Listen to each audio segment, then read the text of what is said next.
Welcome to the lecture entitled, When is Alcohol plus Sex Sex, and When is it Rape?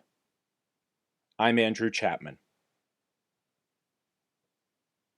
In this lecture, we'll discuss 7 issues. 1. The relation between alcohol, consent, sex, and rape. 2. Limiting cases in our investigation. 3. The autonomous responsibility analysis. 4.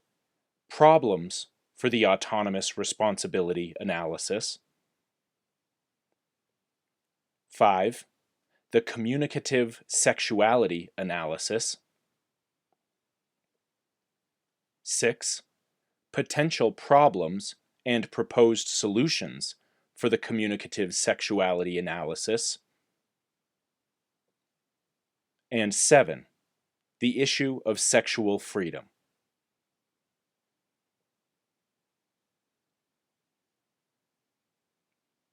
In this lecture, we'll be primarily focusing on Nicholas Dixon's 2001 article, Alcohol and Rape.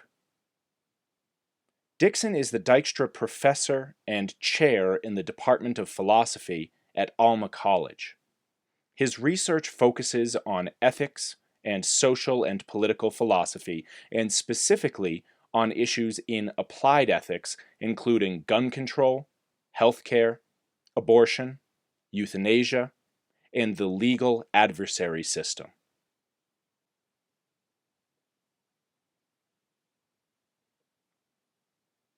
Most people would agree that consent of some sort on the part of all involved parties is necessary in order for sex between those parties to be morally permissible.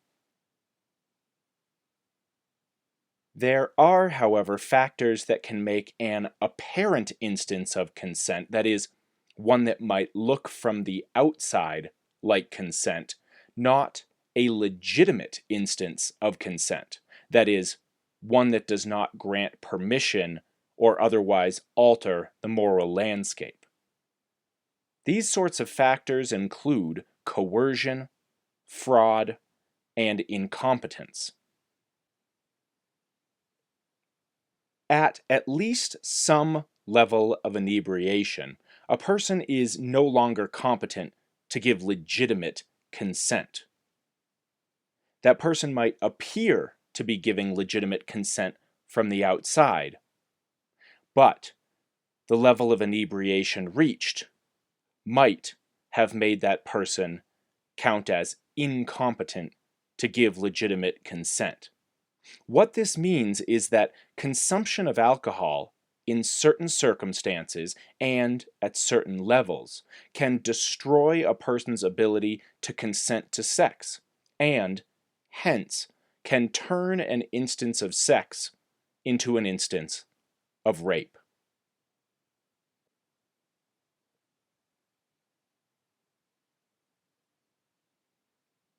If legitimate consent is necessary for morally permissible sex, and if some amount of inebriation destroys the possibility of legitimate consent, then some circumstances and levels of alcohol consumption turn sex into rape.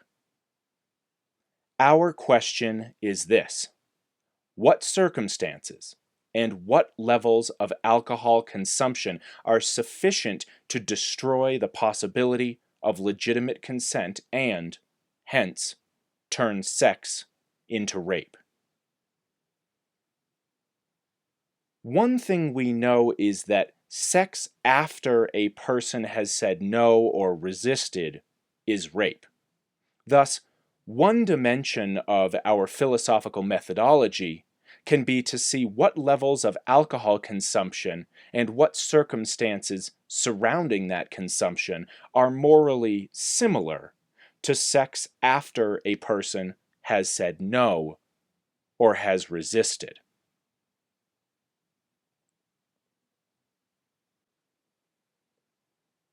In both the law and in most widely accepted moral understandings of the concept of rape, in order for an instance of sex to be an instance of rape, a relevant actus reus and mens rea must be present. That is, two necessary conditions for something to be rape are a relevant actus reus and mens rea.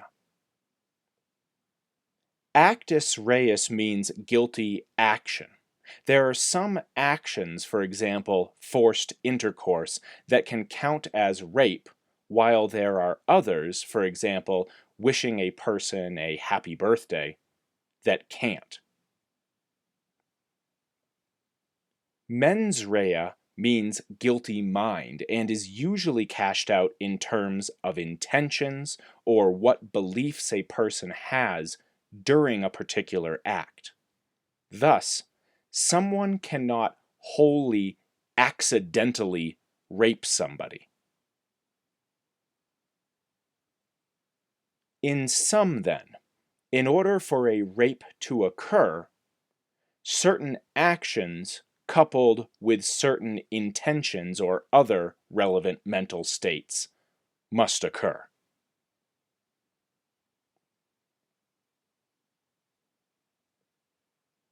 When analyzing the relationship between the properties of particular things and moral determinations about those things, it's helpful to know in general where the conceptual boundaries lie. In order to determine where the conceptual boundaries lie, limiting cases can be employed. Limiting cases are two or more cases, one in which the moral determination is of the form clearly X, and another in which the moral determination is of the form clearly not X. Once we've found general limiting cases, then we can know that the interesting and difficult philosophical work is to be done in the conceptual area between these two cases, or cases of their general sort. In our specific investigation here, we'll want, on the one hand, a case in which it's clear that the presence of alcohol in the particular circumstances resulted in sex that was rape, and, on the other hand, a case in which it is clear that the presence of alcohol in the particular circumstance did not result in sex that was rape. First, a clear case of rape that can act as one of our limiting cases. This case comes from Dixon. He says, in 1988, 4 Florida State University fraternity members allegedly had sex with an 18-year-old female student after she had passed out with an almost lethal blood alcohol level of 0.439%. Afterwards, she was allegedly dumped in a different fraternity house. In this case, we have both the actus reus and the mens rea of rape. There was the act of sex with an unconscious person with all of its particular details, actus reus, and there was the intention to have sex with a person who was passed out, the mens rea. While it might be true that in another situation this same woman would have legitimately consented to group sex with these men, given that she didn't actually consent because she couldn't consent, and given that this inability to consent was brought about by the consumption of alcohol, this is a clear case in which the consumption of alcohol in the specific circumstances made an act of sex an act of rape.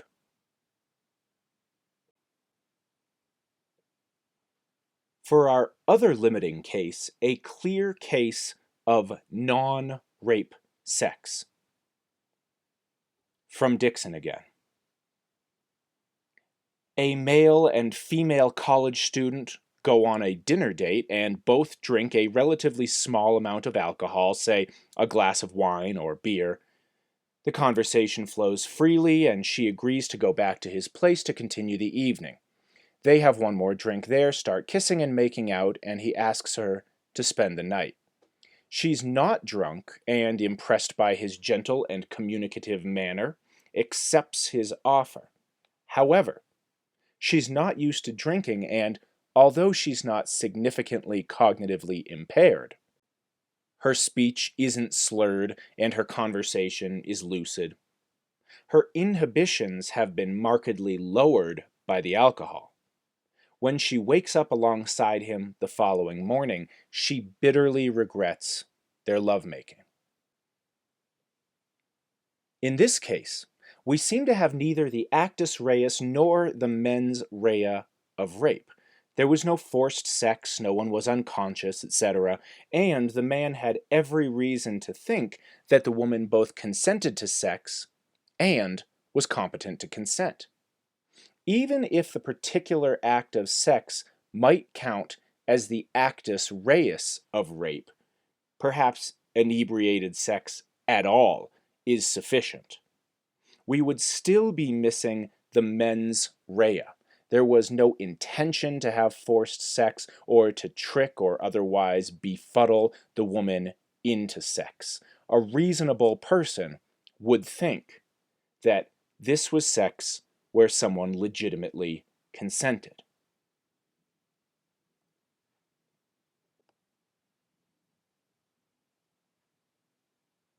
A conditional proposition is one that's expressed or expressible in an if-then form. If X, then Y is an example of a conditional proposition. A counterfactual proposition is one that expresses something that's false, that is, that's counter to the facts. Dogs are frogs is a counterfactual proposition. When we combine the conditional and the counterfactual, we get what's known as a counterfactual conditional. A counterfactual conditional is a conditional proposition whose if clause is false, and that's generally expressed using were as the verb in the if clause in order to show what would be the case if something that isn't actually the case had happened to be the case instead. If dogs were frogs, then Lassie would have been a reptile, is a counterfactual conditional.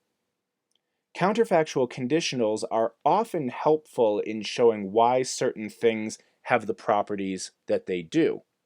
If those things were different in this specific way, they wouldn't have these specific properties, so being this specific way is one of the things that makes them have these specific properties. However, as the case of regrettable but morally permissible inebriated sex shows, counterfactual conditionals are not obviously and straightforwardly helpful in explaining how alcohol transforms sex into rape. Similarly, as the case of rape that might have been the sort of sex that was consented to had the woman been conscious and able to consent shows, it's not entirely clear that a counterfactual conditional analysis is helpful in those cases either. The counterfactual conditional, if S hadn't been inebriated, she wouldn't have had sex with V, when true, is simply not enough to show that S's inebriated sex with V was a case of rape. Although it also doesn't show that it isn't a case of rape.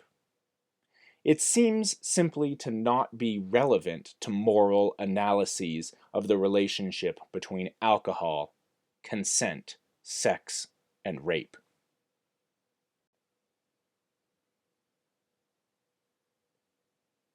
One might think that talk about how alcohol transforms sex into rape is either naively simplistic or is missing the real point of the issue altogether.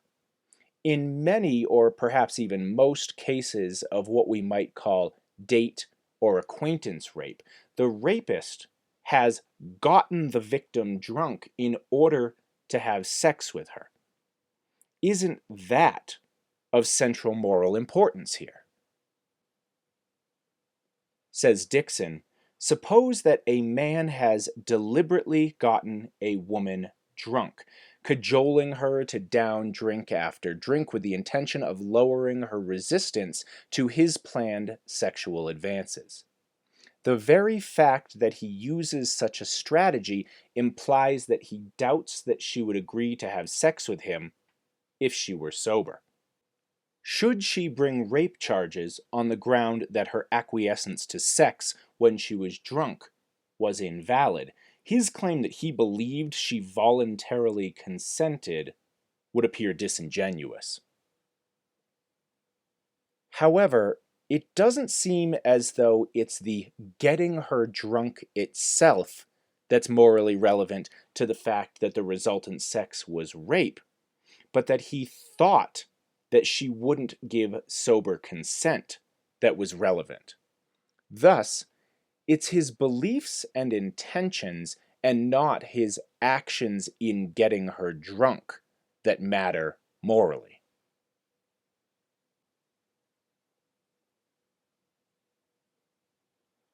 While there are a number of plausible and possible analyses of the relation between alcohol, sex, and rape, Dixon looks at two such analyses that are at serious odds with one another and that are distant from one another on the moral ideological spectrum. The minimum acceptability conditions for any plausible analysis is that it correctly sorts our limiting cases into rape and not rape respectively, and that it give a consistent and coherent theory of what role alcohol plays in destroying the possibility of consent and transforming cases of sex into cases of rape. We can call the two analyses that Dixon looks at the autonomous responsibility analysis and the communicative sexuality analysis. Let's look at them in turn. The autonomous responsibility analysis is the more conservative of the two analyses. It places greater moral responsibility on the person consuming alcohol, such that many decisions or apparent decisions made even after the point of inebriation are those for which the inebriated person is morally responsible. Moral responsibility thus flows through decisions and events. If a person, S, was responsible for some event, E, and if E brought about in some way some further event, F, then S is morally responsible for F in many cases. The autonomous responsibility analysis notes that people are autonomous moral agents, that this autonomy comes along with a concomitant moral responsibility, and that if a decision is made to consume alcohol, then subsequent inebriated or impaired decisions are those for which the inebriated person is morally responsible. Now, this doesn't mean that the proponent of the autonomous responsibility analysis is claiming that if a person is forced to have sex while inebriated, that that's not rape.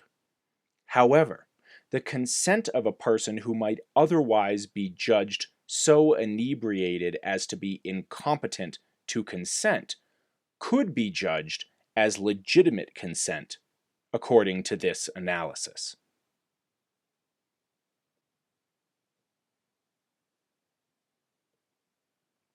Dixon identifies Katie Roiphe and Camille Paglia as proponents of the autonomous responsibility analysis.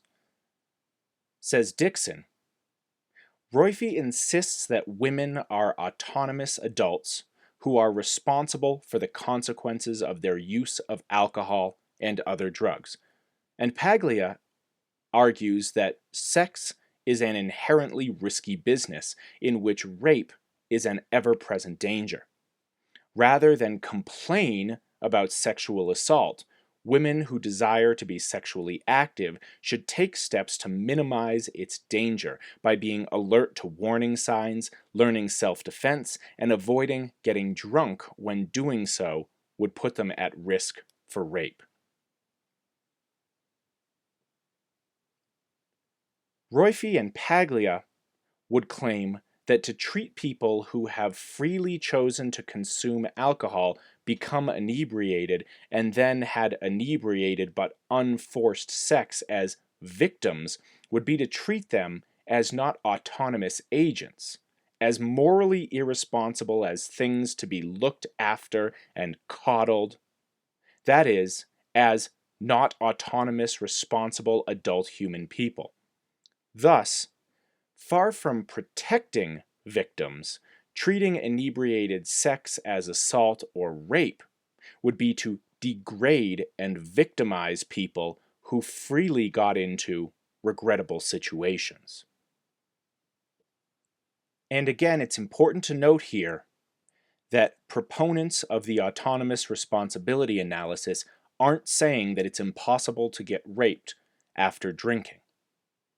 They're saying that if drinking is a choice that's made by people, and this choice leads to sex that they wouldn't otherwise have, no matter how inebriated they are, so long as they're conscious and still give what appears to be consent, this consent should be enough to totally destroy or at least weaken claims that rape has occurred.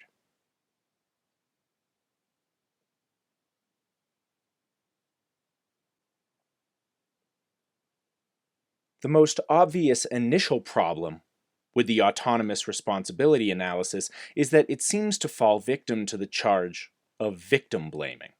If somebody has sex that they legitimately take to have been assault or rape, the autonomous responsibility analysis may often say that not only was it not assault or not rape, but that it was entirely the fault of the purported victim. Of course, proponents of the autonomous responsibility analysis will claim that what is being called victim blaming is in fact victim empowering. To say that someone who has freely decided to do something she later regrets, or that leads to something that she later regrets, is not a victim, but is someone who has made a mistake and was able to make that mistake because of her fully realized moral status. Paglia would add that her suggestion that women become educated about dangers and learn self-defense is yet another way her analysis empowers rather than victim blames.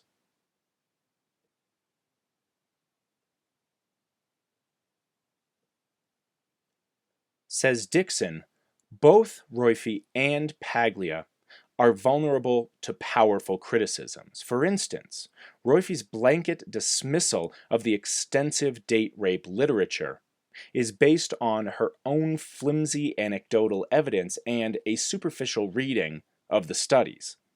And among multiple outrageous, offensive comments about uncontrollable male sexuality and women's desire to be with abusive he-men, Paglia is especially guilty of blatant victim blaming. Even if it does result from a woman's recklessness, rape is still rape, and the rapist is primarily to blame. We would not dream of exonerating a Central Park mugger because the victim was foolish enough to go there at 4 a.m.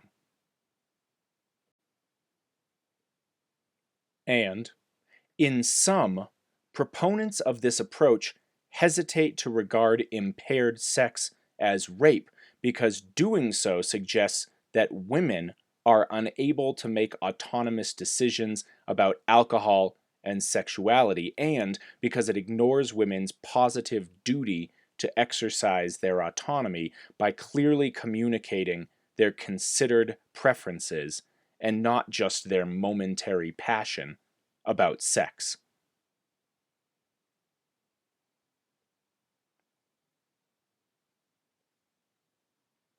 Examining the autonomous responsibility analysis, one suspects that there is a way to treat people as autonomous, morally responsible agents while not extending the sphere of moral responsibility to what are apparently incompetent decisions.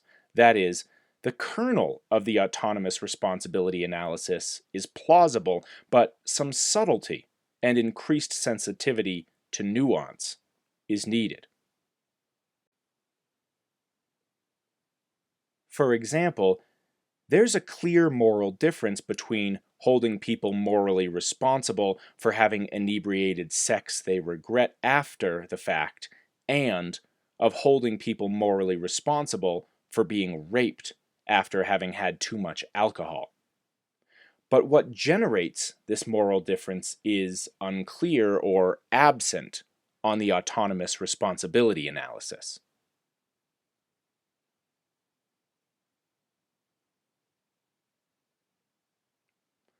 The communicative sexuality analysis is the more liberal of the two analyses. It places both a combined moral responsibility on all sexual partners to communicate their sexual wants to one another, and an individual moral responsibility on a person to ensure that an inebriated person actually does consent to sex in a way that isn't merely superficial. Says Dixon, in particular, the burden is on men to ensure that their female partners really do consent to sexual intimacy, and they should refrain from sexual activity if they are not sure of this consent. A reasonable belief that a woman consented to sex will still count as a defense against rape. But the reasonableness of this belief will itself be judged on whether it would have been reasonable from the woman's point of view to consent to sex.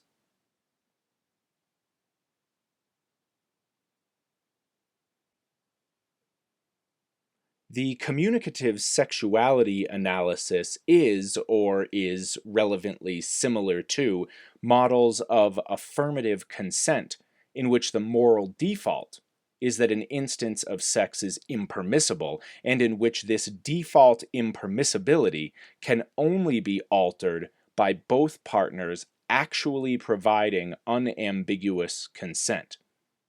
Thus, silence equals a lack of consent, and a person doesn't need to say no or resist in order for assault or rape to have occurred. But further, according to the communicative sexuality analysis, not all affirmative consent is legitimate affirmative consent. Given to people S and R, even if R says, yes, I want to have sex, S must have a reasonable understanding that R really does want to have sex, and that R's affirmative consent isn't given because of confusion or incompetence.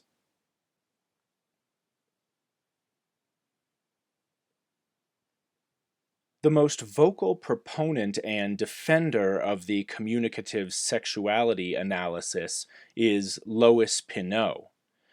According to Pinot's picture, it's never reasonable to assume that a woman consents to aggressive, non-communicative sex. Further, even an explicit yes in this case might not mean yes if the woman is very inebriated. When reasonable certainty cannot be obtained, then sex shouldn't be had. It's an admittedly overbroad analysis that's justified by something like the slogan, better safe than sorry. Better to not have morally permissible inebriated sex than to rape. Says Dixon, even if he is unaware of the danger that she does not consent, he should be aware and is therefore guilty of negligence. His belief that she consents may be sincere, but it is unreasonable and does not provide a defense to charges of non-aggravated sexual assault.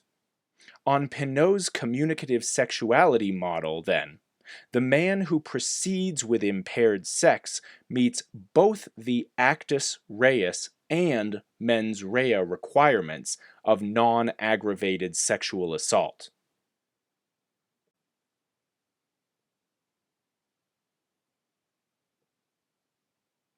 One important thing that is not addressed in a communicative sexuality analysis, at least not addressed explicitly, is the role of the context of a relationship in determining what counts as being reasonably certain that an affirmative consent has been given. Says Dixon, while the existence of a long-term committed relationship does not provide a man with immunity from charges of sexual misconduct, marital rape, after all, can occur. Men may reasonably proceed with sexual intimacy with long-term partners who are very drunk when doing so with a stranger would be wrong.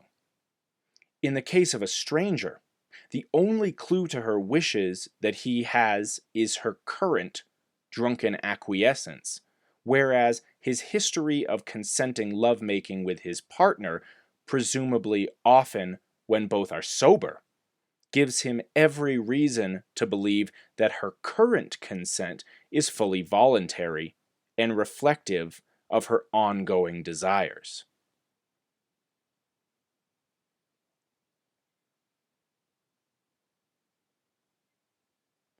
Another important and substantially trickier thing that is not addressed in a communicative sexuality analysis is the issue of advance consent.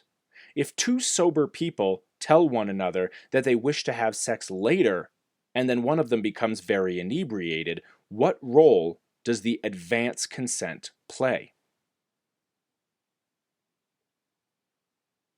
Had advance consent not been given on a communicative sexuality analysis, sex with a very inebriated person, whether she said yes or not, would be morally impermissible. Can it be the case that sober advance consent overrides this later impermissibility? This issue is similar to what are known as Ulysses contracts, agreements made to disregard one's future wishes. For example, no matter what I say, don't let me smoke a cigarette tonight. We tend to have an intuitive bias for the prior agreement over the later one, but justifying this bias is a difficult philosophical task. Similarly, justifying advance consent and why advance consent might override the otherwise later impermissible inebriated sex would be a difficult philosophical task.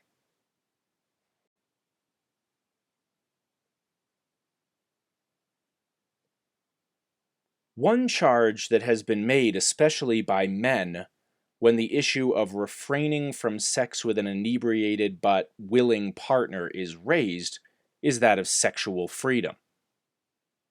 Someone might say, if who I can have sex with is restricted by how much she has had to drink, then my sexual freedom is being infringed upon. But such claims seriously misunderstand the nature of the relation between the moral good of freedom and the moral bad of rape or sexual assault. Since rape and sexual assault are immoral, no one has the legitimate freedom to have sex with whomever they please, since in some of these cases, the partner will not consent to sex. Further, such claims treat sex as though it's a positive right, the sort of thing one is owed, such that restrictions on sex are an infringement of a person's rights. But even though it's plausible that certain sorts of sexual relationships are morally good, that doesn't mean that anyone ever has a right to have sex with anyone else, especially not if that person is so inebriated as to fall below minimum levels of intellectual competence for consent.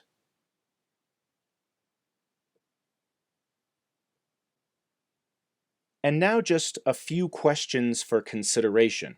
These questions aren't raised explicitly by Dixon or by the proponents of the models he looks at, but the models that he looks at make salient these sorts of questions. The existence of these sorts of questions shows us just how difficult and complicated issues of the relationship between sex and alcohol and consent and rape actually are. If all parties to a sexual activity are seriously inebriated, for example, imagine that two people get very drunk and have sex, or three people get very drunk and have sex, can the communicative sexuality analysis claim that any individual person behaved immorally by engaging in sex that lacked legitimate consent? If someone's mental faculties were so impaired that they couldn't tell whether it was reasonable or not to assume that the consent that was given was legitimate, have they actually done something wrong?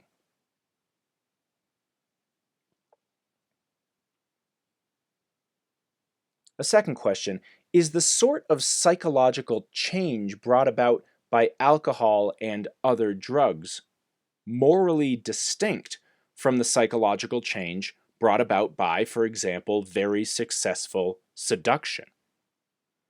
If a person has sex because of being seduced and they wouldn't have otherwise had sex, and they later regret that sex, is this person really in her right mind to have consented to sex? Is it possible for us to treat seduction and alcohol or other drugs morally similarly in cases like these? And if it is, what does that tell us about our moral determinations in cases of inebriated or otherwise not sober sex?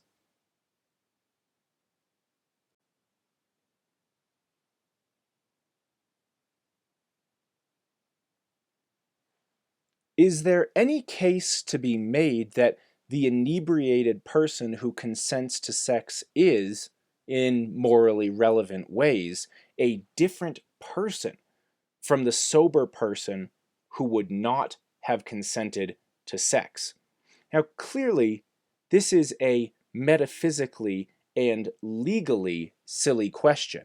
Metaphysically and legally, this is the same person. But if a person drinks so as to feel very different, and that person ends up with different desires than her sober counterpart, and she consents to sex that her sober counterpart wouldn't have consented to, might there be a reason to treat her consent not as the illegitimate consent of the sober person, but as the legitimate consent of a different person, the inebriated person? And one final question. Imagine a person who drinks to inebriation so as to lower her inhibitions for the very purpose of being sexually different than she is when she's sober. Is her inebriated consent any morally different than the inebriated consent of someone without such a plan, but who also apparently consents to sex that she wouldn't otherwise have consented to? In this lecture, we've looked at 7 topics. 1. The relation between alcohol, consent, sex, and rape. 2. Limiting cases in our investigation. 3. The autonomous responsibility analysis. 4. Problems for the autonomous responsibility analysis. 5. The communicative sexuality analysis. 6. Potential problems and proposed solutions for the communicative sexuality analysis. And 7. The issue of sexual freedom. Thank you.